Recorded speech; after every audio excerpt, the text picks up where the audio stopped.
The sun was just beginning to set over Maplewood Lane, casting a warm, golden glow on the neatly manicured lawns and charming homes that lined the street. To the casual observer, it was an idyllic neighborhood where families thrived and community events brought residents together. However, beneath this serene facade lay an unexpected conflict that would soon unfold, challenging both my resolve and the very essence of what a community should stand for. It all began with an innocuous letter from the Homeowners Association, HOA, which arrived on a Thursday afternoon when I was at home, sipping coffee while reviewing some paperwork. The letter, printed on official stationery, bore the signature of the HOA president and informed me that my garage had been identified as a violation of community standards. The notice claimed that the structure was unsightly and detrimental to property values. It demanded that I either bring the garage up to code or face potential demolition. At first, I was perplexed. My garage had been there for years, serving not just as a storage space but as a vital sanctuary for many individuals in need. It had undergone a transformation into a federally registered safe house, an initiative I spearheaded to provide refuge for those escaping difficult situations. The irony of the HOA's intentions wasn't lost on me. They aimed to tear down a place designed for safety and healing without any awareness of its significance. As I reread the letter, my heart sank. I knew I couldn't simply ignore it. I had poured my heart into turning that garage into something meaningful, something that represented hope for those in distress. My thoughts drifted to the countless stories of resilience and recovery shared within those walls. Each person who found shelter there brought with them a piece of my own heart, stories of survival that resonated deeply within me. Determined to stand my ground, I set out to gather information about my rights as a homeowner and the legal protections afforded to federally registered safe houses. The more I delved into the regulations governing such spaces, the more emboldened I felt. This fight would not just be about preserving my garage. It would symbolize a broader struggle for compassion within our community. In this seemingly quaint neighborhood, where appearances often took precedence over substance, I realized that confronting the HOA would require not only legal knowledge but also unwavering support from my neighbors. As I began to gather allies among those who understood the importance of compassion and safety, I prepared myself for what lay ahead, a battle not only for a structure but for the very soul of our community. The journey to transforming my garage into a federally registered safe house was nothing short of a labor of love. What had initially been a simple space for storage, cluttered with old tools and boxes, evolved into a sanctuary that would shelter those in desperate need of refuge. The idea sparked after witnessing the struggles of friends and neighbors who faced various crises, domestic violence, homelessness, and emotional turmoil. I felt compelled to create a haven where individuals could find solace away from their daily battles. The transformation began with a vision that took shape in my mind: warm colors on the walls, cozy furniture, and an inviting atmosphere that would make each visitor feel welcomed and safe. I spent countless evenings working tirelessly, repainting the walls in soothing pastels, adding comfortable seating, and even furnishing a small kitchenette stocked with snacks and warm drinks. Each detail was meticulously planned to ensure that anyone entering would feel valued and understood. To meet the legal requirements for establishing a federally registered safe house, I dove deep into the regulatory guidelines. The process was daunting. I researched extensively, attended workshops, and consulted with experts in community advocacy. It soon became clear that this wasn't just about creating a comfortable space. It involved understanding legal rights, liability issues, and safety protocols. With perseverance, I successfully navigated the bureaucratic landscape, earning the official designation that opened doors for outreach and support from local organizations. The moment I received confirmation of the registration felt like a victory, not just for me, but for everyone who had walked through those doors seeking hope. Word began to spread in the community about this safe space, attracting individuals who were searching for guidance or simply a listening ear. It became more than just a physical space. It transformed into a hub of compassion where stories were shared, bonds were formed, and healing commenced. However, it wasn't all smooth sailing. Operating as a safe house came with immense responsibility.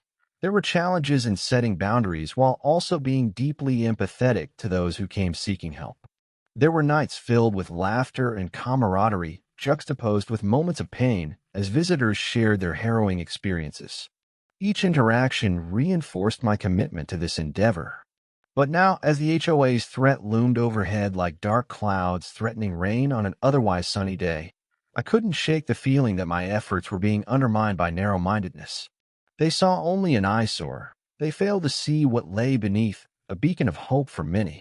As I prepared for battle to defend the sanctuary against demolition, memories of laughter mingled with tears echoed in my mind, a reminder of why this fight was essential not only for me, but for countless others seeking refuge within those walls. The following morning, after a night filled with sleepless contemplation, I sat at my kitchen table, the ominous letter from the HO is still fresh in my mind.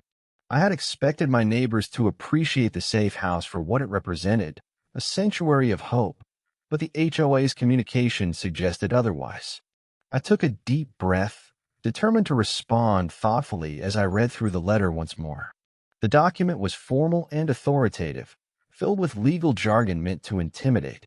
It outlined several complaints about my garage, labeling it an eyesore that allegedly detracted from the neighborhood's aesthetic appeal. The HOA claimed they had received multiple complaints from residents who were concerned about property values and community standards. For a moment, anger surged through me at the thought that anyone could view my labor of love as merely unkempt. This was not just a garage, it was a lifeline for those in need. As I processed the HOA's claims, I felt a lack of understanding permeating their words. They had no idea about the countless lives touched by this space, or the importance of providing shelter to those in crisis. The letter demanded that I either rectify the supposed violations within 30 days or face potential legal action, including demolition of the garage. The ultimatum felt harsh, especially coming from a community that prided itself on compassion and unity. I decided it was essential to respond not only to the HOA, but also to my neighbors. I drafted an email outlining what my garage had become, emphasizing its purpose as a safe house. I included stories, anonymously shared of course, highlighting how individuals had found solace and support within those walls. It was crucial for them to understand that behind the facade of an unsightly structure lay a vital community resource. As I hit send, I felt a mix of anxiety and hope. Would my neighbors see beyond their concerns for property values? Would they rally behind me to protect what was more than just a physical structure? I resolved to attend the upcoming HOA meeting to voice my concerns in person and share the positive impact of the safe house directly. In preparing for this meeting, I reached out to individuals who had benefited from the safe house. Their stories were powerful testimonials that could illustrate the importance of compassion over conformity. As I gathered my thoughts and allies, my resolve strengthened. I would fight not just for my garage, but for the essence of community spirit that had brought us all together in the first place. Facing the HOA wouldn't be easy, but it was a battle worth fighting for every person who had found shelter and hope within those four walls. As I braced myself for the upcoming HOA meeting, my mind raced back to the moment I unsealed the letter that had started this entire upheaval. The neatly folded paper felt more like a judgment than an official document, and as I read through its contents, my stomach churned. The HOA's intentions were clear. They wanted to demolish my garage, claiming it violated community standards. The letter began with an authoritative tone, introducing itself as a formal notification of complaints from several residents. With sentences crafted to convey their discontent, the HOA asserted that my garage was an unsightly structure, disrupting the cohesive aesthetic appeal of our neighborhood. They cited vague terms like dilapidated and eyesore, which felt especially harsh given the care I had put into transforming it into a safe space. One paragraph stood out above the rest. It highlighted the HOA's claim that my garage was detrimental to property values in the area. They argued that potential buyers might be deterred by its presence, entirely dismissing the notion that a sanctuary for people in crisis could enhance our community's character. This reasoning struck a nerve. It illustrated a stark contrast between their vision of community, one fixed on appearances, and my own understanding of community rooted in compassion and support. They then issued an ultimatum. I had 30 days to rectify these alleged violations or face serious penalties, including demolition of my beloved safe house. The abruptness of this threat shocked me. There seemed to be no room for dialogue or understanding. The letter concluded with a stern reminder about the enforcement of community rules and regulations and provided contact information for the compliance officer to discuss possible remediation. With each word, my frustration boiled over. How could they overlook the stories of resilience and healing taking place within those walls? They had no idea of the importance my garage held for many individuals needing shelter and hope. Their attempt to strip away not just physical protection, but emotional security fueled my determination to fight back. I needed to gather evidence not only to defend my safe house, but also to fight against what felt like a loss of basic humanity in our community standards. Preparing for this battle meant diving deep into the essence of what it meant to create a true sanctuary, while confronting those who sought to uphold superficial ideals over compassion. I knew that confronting the HOA would require more than just logic. It would demand heartfelt stories and collective voices willing to stand up for what truly mattered. In preparing to defend my garage against the HOA's threats, I realized that understanding the legal framework surrounding federally registered safe houses was crucial. This designation wasn't merely a title. It encompassed a series of regulations and protections designed to safeguard these vital sanctuaries. I spent hours poring over documents, familiarizing myself with the specific laws that govern safe houses, their operation, and why they existed. First and foremost, I learned that federally registered safe houses are classified as essential support systems aimed at providing immediate crisis intervention. This meant that I had legal protections against interference from local governing entities, including HOAs. The regulations stipulated clear guidelines for operating such facilities, everything from ensuring the safety and security of residents to maintaining confidentiality. I took comfort in knowing that the law recognized the importance of these spaces, especially for vulnerable individuals who relied on them during their most trying times. Delving deeper into the legal documents also revealed something noteworthy. Safe houses are not typically subject to the same zoning restrictions as other residential structures. My garage's transformation into a safe house qualified for exemptions, recognizing its purpose as a community resource rather than merely a personal property concern. This potent information validated my mission and provided me with a framework to challenge any assertions made by the HOA about its legitimacy. Furthermore, I discovered that the federal government offers guidelines to help ensure compliance while allowing a degree of freedom to adapt based on community needs. For example, I noted provisions related to signage and visibility that permitted safe houses to maintain a low profile while still encouraging outreach efforts. This priority placed emphasis on keeping residents hidden from potential sources of harm, all while fostering a supportive environment. Equipped with this newfound knowledge, I felt more prepared than ever to confront the HOA. When their representatives dismissed my garage as an eyesore, they overlooked the substantial legal framework that supported its existence. I envisioned presenting not only testimonials at the upcoming meeting, but also incorporating legal arguments that would challenge their narrow perspective. To effectively communicate these points, I practiced condensing complex legal jargon into relatable terms that my neighbors could understand. My goal was peer-to-peer advocacy, focusing less on legal battles and more on the shared humanity we all had in common. It became clear that my fight was not just about preserving my garage. It embodied a broader struggle for compassion and understanding within our community. As I fine-tuned my arguments, I felt a mix of exhilaration and apprehension. I understood then that knowledge was power, and armed with both personal stories and solid legal backing, I stood ready to face whatever challenges lay ahead in defending this important sanctuary. As the date of the HOA meeting approached, I knew that garnering community support would be critical to my efforts in defending the garage. The stakes were high, and I realized that this wasn't just my battle.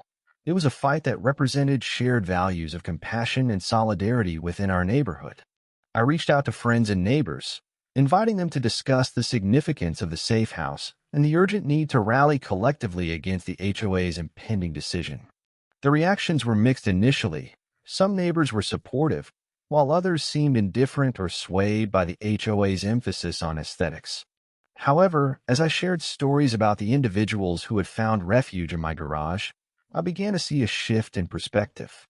I recounted moments when people entered feeling lost and left with renewed hope, some even embarking on new lives with strength they didn't know they had.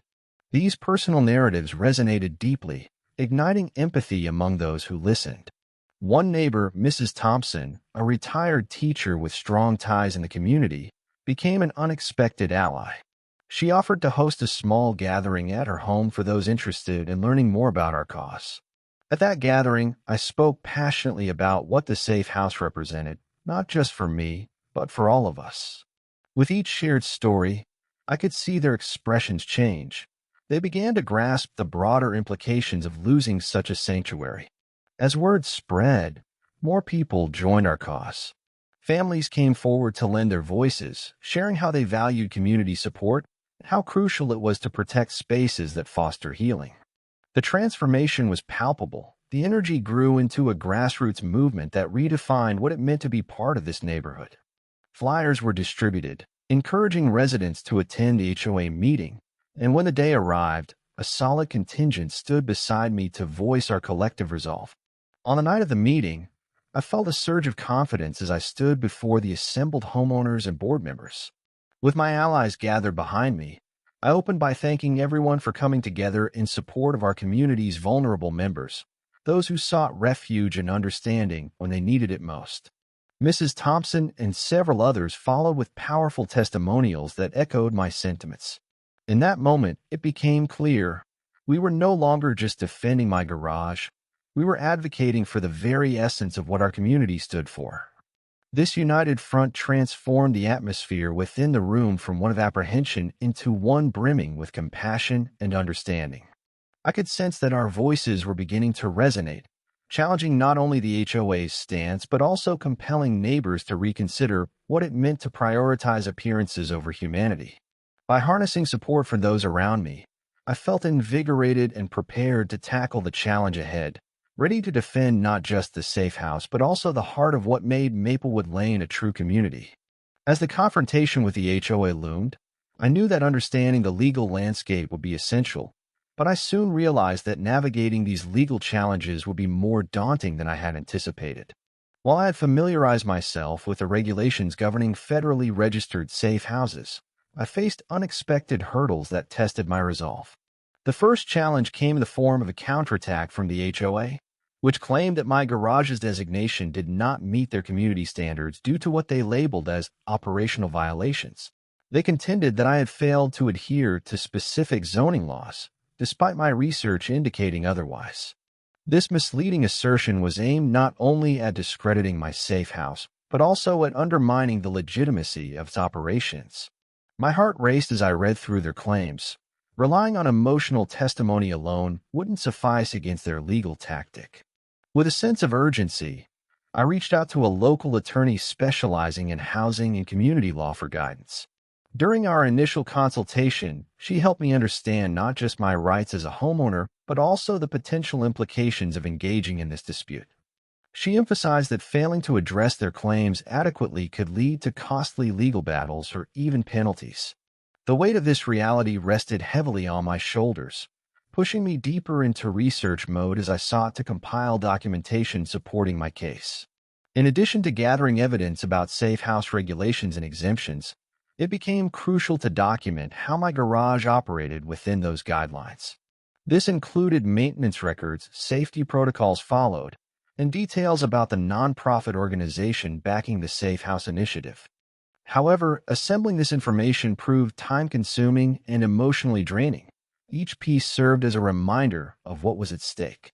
As days turned into a blur of frantic preparation, one particularly challenging moment arose when an anonymous neighbor sent an email to the HOA board claiming that residents were being harassed by traffic generated from the safe house visitors. This accusation felt like a personal attack, not only on me, but on all the individuals who found refuge there. It was imperative for me to demonstrate that these allegations were baseless and fueled by misunderstanding rather than fact. With mounting pressure from both legal challenges and emotional strain, I leaned heavily on support from Mrs. Thompson and other allies within our community. Their encouragement reminded me why this fight mattered beyond just defending my garage. It symbolized standing up for marginalized voices often overlooked in favor of superficial community aesthetics. I now knew that confronting the HOA was no longer simply about protecting a physical space. It represented a broader challenge against ignorance and fear, paving the way for a healthier dialogue around compassion and understanding within our neighborhood. With each passing day leading up to the meeting, I fortified myself with every ounce of knowledge and support I could muster. It was time to fight not just for survival, but also for dignity and my community's values. The day of the HOA meeting arrived, and with it came a palpable tension that hung in the air as community members filled the room. I was prepared to confront not just the board, but also the misconceptions that had taken root surrounding my safe house. As I waited for my turn to speak, I watched the representatives shuffling their papers, whispering among themselves. It was clear they were not just interested in discrediting my garage. They were intent on upholding a narrative that emphasized aesthetics over humanity. When the time came for the HOA to present their case, the president stepped forward, exuding an air of authority.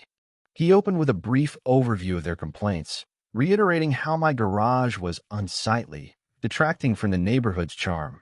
He emphasized that numerous residents had expressed dissatisfaction, framing it as though the entire community was united against this perceived blight. My heart sank as I listened to his words. It felt as if he was painting an entirely different picture of my sanctuary. Following his remarks, he shifted gears and dove into the operational violations they had claimed were prevalent within my safe house. His voice dripped with conviction as he cherry-picked details from their earlier letter, asserting that my space was not maintained according to established regulations. This wasn't just about appearances anymore. It felt personal. They were challenging not only my integrity, but also the very mission I had undertaken. In that moment, a surge of determination coursed through me. When it finally came time for me to speak, I referenced specific regulations that protected safe houses under federal law. Armed with knowledge and backed by supportive testimonies from my neighbors, I detailed how the garage had transformed lives rather than detracted from property values. However, midway through my speech, I noticed several board members shifting uncomfortably in their seats as I recounted real-life stories of individuals who had found hope and healing within those walls. The narrative began to shift. Empathy flooded the room as community members began voicing their support for the purpose of the garage rather than simply its appearance. In response, the HOA's tone softened slightly but remained adamant in their position regarding property standards. They reiterated a commitment to community aesthetics, but danced around acknowledging any value beyond mere looks. Instead of conceding ground, they attempted to paint those supporting the safe house, my allies, as misinformed or swayed by emotional appeals rather than facts. Their refusal to acknowledge any nuance showcased a rigid mindset resistant to change or compassion. Yet within that room, a genuine conversation sparked between neighbors about what our community stood for and how we might redefine it together. Despite their pushback, I sensed momentum gathering outside of the board's control, an awakening among residents who yearned for a more compassionate Maplewood Lane. As the meeting wound down and tensions remained palatable, I realized that while they may attempt to bulldoze my garage physically, they could never dismantle our collective commitment to understanding and compassion. This battle was becoming more than mere preservation. It became a reflection of our community values facing scrutiny under the glare of rigid conformity. As the dust settled after the HOA meeting, I found myself reflecting on the emotional and social impact of the confrontation. It was more than just a battle over a garage. It had become a pivotal moment for our community. In the days that followed, conversations erupted among neighbors, sparking awareness and empathy as people began to share their personal stories about hardship and resilience. The meeting had been a catalyst for many to confront their own biases. I started receiving messages from people who had previously remained silent, expressing their support for the safe house and sharing how they had been touched by its mission. One neighbor, Mr. Hernandez, approached me at the local coffee shop, his voice filled with emotion as he recounted how he had once struggled with addiction and found solace in supportive environments like mine. His acknowledgement of the safe house's importance reinforced my belief that compassion could indeed bridge divides created by misunderstanding. However, not everyone was so quick to change their perspective. Some residents remained entrenched in their beliefs about appearances, insisting that my garage's transformation would somehow devalue their properties. The tension became palpable in the neighborhood as debates unfolded at community gatherings and on social media platforms. I watched as some individuals rallied behind me, while others clung fiercely to the HOA's narrative, fearing what they perceived as a threat to their way of life. The emotional toll on me was significant. I felt drained yet invigorated at the same time. I began seeking solace in the stories of those who benefited from the safe house. It reminded me why I began this journey. Each story reaffirmed my commitment as I share them in local forums and neighborhood meetings, illustrating not just the operational successes of the garage, but also how lives were being changed within its walls. In the weeks that followed, I started hosting informal gatherings at the garage, inviting interested neighbors to come see firsthand what we were building together. These gatherings fostered a sense of community spirit and allowed people to engage in discussions about compassion, support, and community welfare. I noticed a shift. More residents began showing up, willing to listen and learn rather than dismissing what they didn't understand. Through these interactions, I realized that my fight against the HOA was not just about saving my garage, but igniting a movement towards understanding and acceptance within our community. People began to see beyond mere aesthetics, engaging in conversations about mental health, recovery, and safety nets for those in need. Ultimately, the social fabric of Maplewood Lane began weaving itself into something more profound, a tapestry reflecting not just compliance with regulations, but an authentic commitment to supporting one another in our shared humanity. The emotional impact of standing up for what is right became a rallying cry for those who believe in compassion over conformity. It was a reminder that true strength lies not in appearances, but in our collective ability to nurture and uplift one another in times of need. As the days unfolded after the community meeting, I began to notice a gradual shift in the atmosphere on Maplewood Lane. The tension that had dominated conversations prior began to dissipate, replaced by an underlying current of understanding and cooperation. I would sometimes catch people in animated discussions during their evening strolls, engage in dialogue about the very issues that had once divided us. It became clear that our collective stand for compassion and support was starting to bear fruit. One unexpected yet heartwarming development was the emergence of an informal committee formed by several neighbors, those who had initially sided with the HOA but were now reconsidering their views. This group sought to develop new neighborhood guidelines that would marry aesthetic preferences with a spirit of inclusiveness. Their aim was not only to deter future conflicts, but also to ensure that unique spaces like my safe house could exist harmoniously within the community. They reached out to me for input, graciously acknowledging how important it was to listen to diverse voices as they created this new vision. Meanwhile, I continued to receive messages supporting the safe house's mission, some coming from residents I had never interacted with before. Familiar faces stopped by, offering help or simply to lend a listening ear, eager to learn more about how they could contribute positively. Together, we brainstormed ideas for community events aimed at bringing individuals together, focusing on bonding over our shared commitments rather than our differences. However, it wasn't all smooth sailing. The HOA board remained staunch in its beliefs about property standards, unwilling to relent completely, though they showed signs of softening their tone when discussing future regulations. They acknowledged that a dialogue was necessary, but insisted on formalizing rules that would still prioritize aesthetics over other aspects of community integration. While I respected the need for guidelines, I made it clear that any regulation should not come at the expense of marginalized voices. During this negotiation phase with the HOA, I actively invited board members and residents alike to visit the garage so they could experience firsthand the impact it had on individuals seeking help and healing. These visits turned out to be pivotal. Stories emerged that put faces and names on systemic issues like domestic violence and homelessness, stories that could no longer be dismissed as mere statistics or tales from afar. Ultimately, after weeks of clawing through negotiations and conversations, the HOA announced a revised charter aimed at enhancing community welfare, while respecting individual property's integrity. My garage was officially recognized as an integrated component of community life rather than merely an eyesore. The victory felt monumental, not just in terms of saving my safe house, but also in reshaping the narrative around compassion within Maplewood Lane.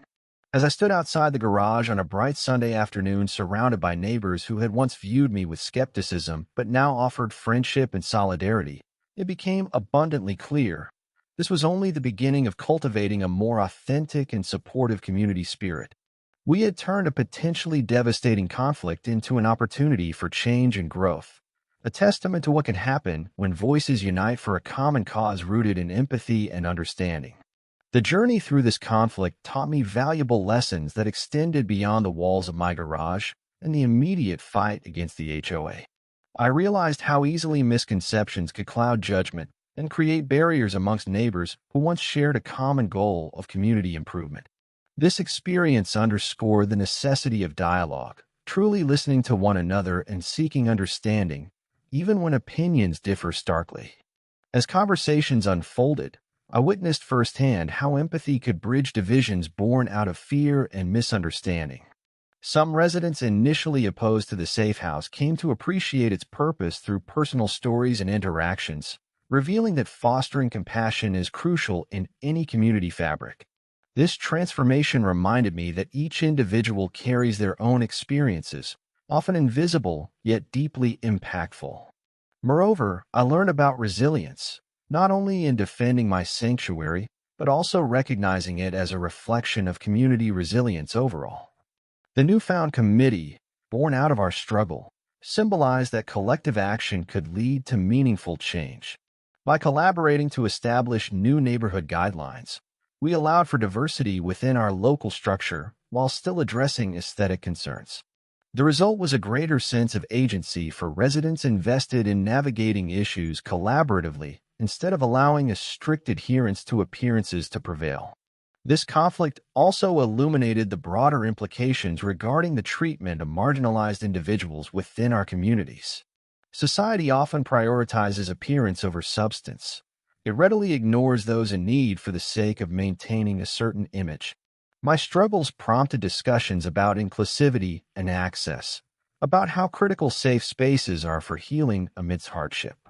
I began realizing that neighborhoods must be adaptive and accommodating to the evolving demands faced by residents. With newfound awareness emerged not just social responsibility, but advocacy for systemic change that extends beyond mere aesthetics or property values. It became essential to question what truly constitutes a thriving community.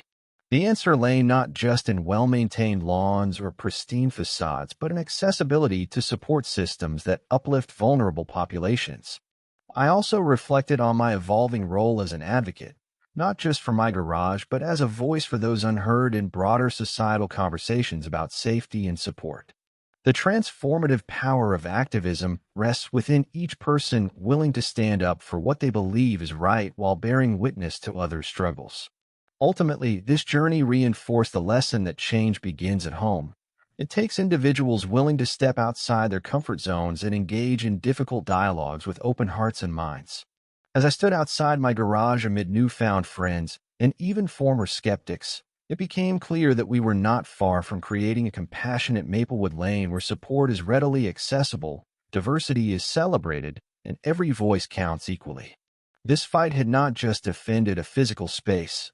It had sparked a commitment from our community to build lasting bridges rooted in understanding and hope for all its members, no matter their circumstances.